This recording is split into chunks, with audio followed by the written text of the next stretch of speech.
Mami Marilo, kamusta po yung pamimili nyo ngayong araw dito sa Balintawak? Medyo masikip pero okay lang. Christmas eh. Dito po ba kayo madalas bumibili? Oo.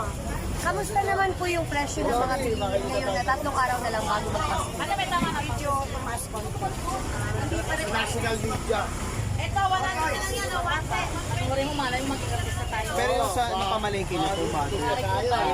Pasok po ba sa budget? Sa legal jacket. Eh, nakapamalengke na po ba kayo para sa Christmas po? Ano po ba ako legal jacket? Cellphone. Oo, basta artista. Kahit kontrabida. Babalik pa po ba kayo dito? Oo, kasi sa Majex lang kami. Dali, doon kami sa Pali. Kaya, hindi na kami marami.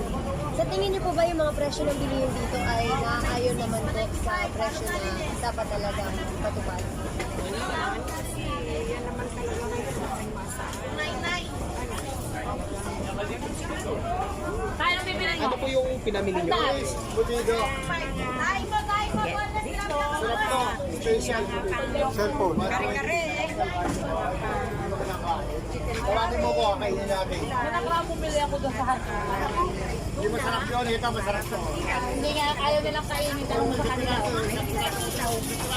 Sa mga pinamili niyo ngayon, ma'am, ano yung parang nag-iba yung presyo o nagkakalbo para sa mga nakaraan? Ay, isang luto nito. Kahit hardcock mo tayo. Yung Yung baka. Papasko lang. Salamat, mami.